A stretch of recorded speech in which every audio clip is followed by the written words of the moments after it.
Welcome to the online session of Environmental Science and Disaster Management. We are discussing about the topics grassland ecosystem and desert ecosystem. നമ്മൾ കഴിഞ്ഞ ക്ലാസ്സിൽ forest ecosystem discuss ചെയ്തു. ഇന്ന് രണ്ട് ecosystems ആണ് discuss ചെയ്യുന്നത്, grassland ecosystem and desert ecosystem. എന്താണ് grassland ecosystem? ഭൂമിയുടെ ഒരു ക്വാർട്ടർ, 4/1 ഭാഗങ്ങൾ കാണപ്പെടുന്ന എക്കോസിസ്റ്റമാണ് ഗ്രാസ്ലാൻഡ്. പേരിൽ നിന്ന് തന്നെ വ്യക്തമാണ്, ഗ്രാസസ് ആണ് അവിടെ ഡോമിനേറ്റ് ചെയ്യുന്ന പുല്ലുകളാണ് മെയിനായിട്ട്. അവിടെ ഹെർബും ഷ്രബ്സും ഒക്കെ ഉണ്ടാവും. മെയിനായിട്ടുള്ളത് ഗ്രാസസ് തന്നെയാണ്. ഗ്രാസ്ലാൻഡ് എക്കോസിസ്റ്റത്തിലെ കുറച്ച് പോയിൻറ്റ്സുകൾ നമുക്ക് നോക്കാം. അവിടെ റെയിൻഫോള് കമ്പാരിറ്റീവ്ലി കുറവായിരിക്കും, ലോ ആയിരിക്കും. പിന്നെ സോയിലിൻ്റെ ഡെപ്ത്ത് അതുപോലെ ക്വാളിറ്റി അത് കുറവായിരിക്കും. The low rainfall prevents the growth of a large number of trees and shrubs, but it is sufficient to support the growth of grass covering during the monsoon. കാരണം മഴ കുറവായിരിക്കും, നമ്മൾ already പറഞ്ഞു കഴിഞ്ഞു. Monsoon സീസണിൽ എന്നാൽ മഴക്കാലത്ത് മഴ കിട്ടുന്ന കുറച്ച് സമയത്ത് പുല്ല് പൊങ്ങുകയും പിന്നെ അവിടെ സമ്മർ വരുന്ന സമയത്ത് തീരെ വെള്ളമില്ലാതെ ഈ പുല്ലുകളെല്ലാം ഉണങ്ങി അല്ലെങ്കിൽ വീണ്ടും പുല്ലുകൾ ഉണ്ടാകുന്നത്. അതുകൊണ്ട് ലാർജ് ട്രീസ് ഉണ്ടാവാനുള്ള ചാൻസ് കുറവാണ്. സമ്മർ സീസണിൽ പുല്ലുകൾ വീണ്ടും ഉണങ്ങി പുതിയ അടുത്ത നെക്സ്റ്റ് മഴക്കാലത്ത് പുതിയത് ഉണ്ടായിട്ട് വരും. ഇങ്ങനെയാണ് ഗ്രാസ് ലാൻഡുകൾ ഇത് ചെയ്യുന്നത്. ഗ്രാസ് ലാൻഡുകളിൽ കുറേ സ്പീഷീസ് നമ്മൾ കാണുന്നുണ്ട്. നമുക്കതിൻ്റെ പോയിൻറ്റ്സുകൾ ഒന്നും കൂടെ ചെയ്തിട്ടുണ്ട്. അതിൻ്റെ അവിടുത്തെ ഫീച്ചേഴ്സ്. ഗ്രാസ് ലാൻഡിനെ ഗ്രീൻസ് വാർഡ് എന്ന് വിളിക്കും. എന്നാൽ ഒരു പച്ചപ്പ് നിറഞ്ഞു നിൽക്കുന്ന ഏരിയയാണ് എപ്പോഴും. Vegetation is dominated by grasses and other herbaceous. Non woody plants, വലിയ മരങ്ങൾ ഉണ്ടാവില്ല. Grassland occupy about 24% of the earth surface. നമ്മൾ നേരത്തെ പറഞ്ഞു, grassland occur in region too dry for forest and too moist for desert. Annual റെയിൻഫോളിൻ്റെ range പറയുന്നത് 25 മുതൽ 75 centimetre വരെയാണ് ഒരു വർഷത്തിൽ ലഭിക്കുന്ന മഴയുടെ അളവ്. ഇനി മേജറായിട്ട് വരുന്ന ഗ്രാസ് ലാൻഡുകൾ കാനഡയിൽ USA കാണുന്നതിനെ പ്രയറീസ് എന്ന് പറയും. അതുപോലെ സൗത്ത് അമേരിക്കയിൽ കാണുന്നതിനെ പാമ്പാസ് എന്ന് പറയും. യൂറോപ്പിൽ ആൻഡ് ഏഷ്യയിൽ സ്റ്റെപ്പസ് എന്ന് പറയും. ആഫ്രിക്കയിൽ കാണുന്നതിനെ വെൽഡ്സ് എന്ന് പറയും. The highest abundance and greatest diversity of large mammals are found in this ecosystem. പിന്നെ കുറേ സ്പീഷീസ് കാണുന്നുണ്ട് നമ്മൾ. Wild horses, asses and antelope of Eurasia. ഇത് കുറേ സ്പീഷീസുകളുടെ നെയിമാണ്. ഗ്രാസ് ലാൻഡിൽ മാത്രം കാണുന്ന സ്പീഷീസുകളുടെ നെയിമാണ്. ഇനി 3 ടൈപ്പ് ഗ്രാസ് ലാൻഡുകളുണ്ട്. Xerophilous grassland. These were found in the dry regions of northwest India under semi-desert condition.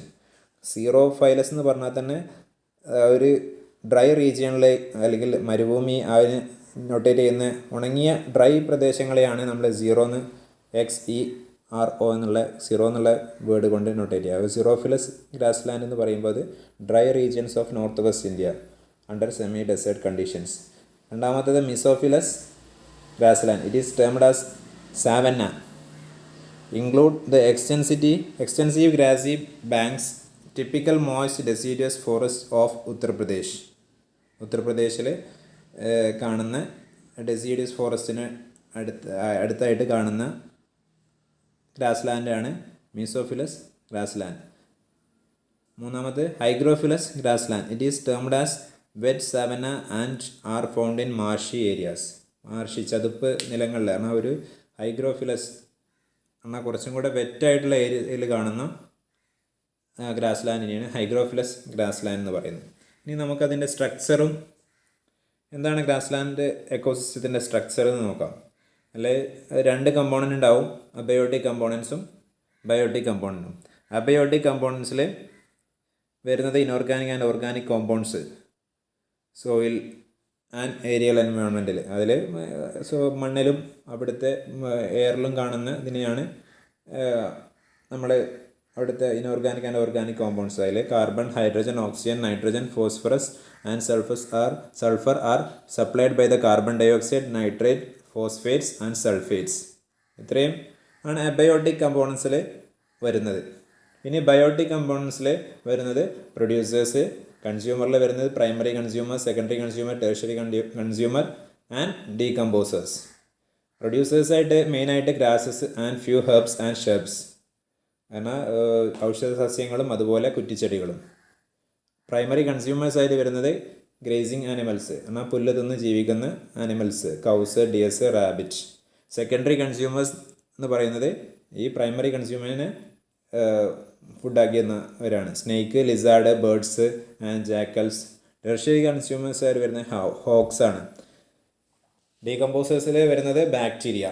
ഇതാണ് ഇതിൻ്റെ ഗ്രാസ്ലാൻഡ് എക്കോസിസ്റ്റത്തിൻ്റെ സ്ട്രക്ചർ. ഇനി അതിൻ്റെ ക്യാരക്ടറിസ്റ്റിക്സ് എന്താക്കിയെന്ന് നോക്കാം. Grassland ecosystem exist where rainfall is low and uneven. നമ്മൾ ഓൾറെഡി പറഞ്ഞു കഴിഞ്ഞതാണ്. The soil of grassland ecosystem is rich in nutrient and organic matter. Grassland ecosystem provides largest biomass and is used for grazing animals. Grassland ecosystem largest biomass ആണ്. Grazing animal, പുല്ല് തിന്ന് മേഞ്ഞ് ജീവിക്കുന്ന അനിമൽസിൻ്റെ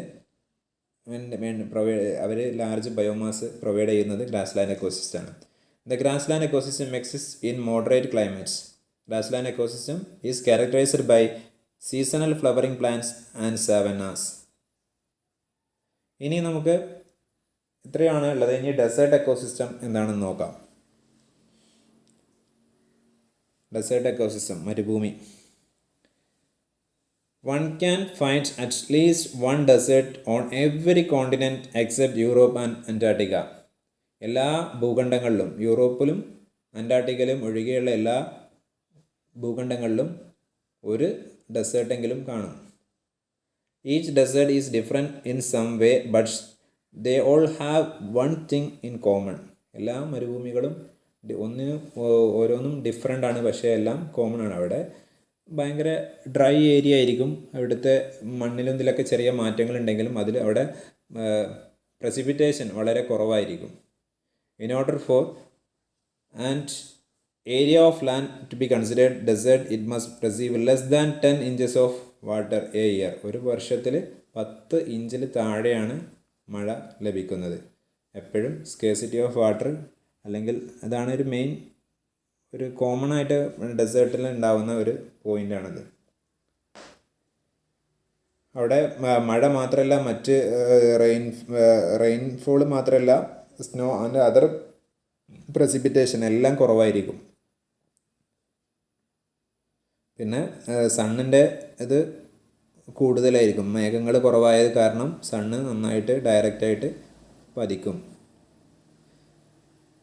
പിന്നെ നൈറ്റിൽ എന്നാൽ പെട്ടെന്ന് അവിടെ ക്ലൗഡ് ഇല്ലാത്തതുകൊണ്ട്, മേഘങ്ങളില്ലാത്തതുകൊണ്ട് ഭൂമി ചൂടായത് തിരിച്ച് റീറേഡിയേറ്റ് ചെയ്ത് പോകുന്നതിന് തടസ്സമില്ലാതെ റീറേഡിയേറ്റ് ചെയ്ത് അറ്റ്മോസ്ഫിയറിൻ്റെ പുറത്തേക്ക് പോകുന്നത് കാരണം അവിടെ പെട്ടെന്ന് കൂളാവും. പിന്നെ മണലുമാണ്, മണൽ പോലത്തെ പ്രദേശങ്ങളാണ്. പെട്ടെന്ന് ലാൻഡ് കൂളായി നിൽക്കും. അപ്പോൾ രാത്രി ഭയങ്കര തണുപ്പും പകൽ സമയത്ത് ഭയങ്കര ചൂടായിരിക്കും. അപ്പം ഭയങ്കര ടെമ്പറേച്ചർ ഡിഫറൻസ് ഫീൽ ചെയ്യും.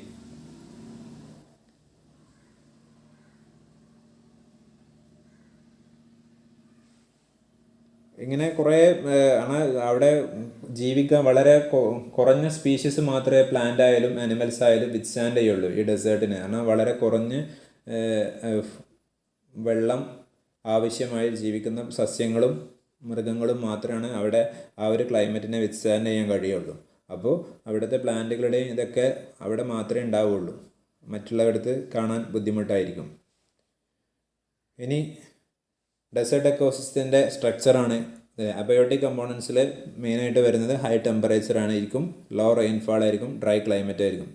പ്രൊഡ്യൂസേഴ്സായിട്ട് വരുന്നത് shrubs, bush, grasses and few trees. കൺസ്യൂമേഴ്സിൽ ഇൻസെക്ട്സ്, റെപ്റ്റൈൽസ്, ബേർഡ്സ്, ക്യാമൽസൊക്കെ നമ്മളെ മരുഭൂമികളിൽ കാണപ്പെടുന്ന ഒരു ഏറ്റവും കൂടുതൽ കാണുന്ന ഒരു മാമലാണ്. Decomposers, fungi and bacteria.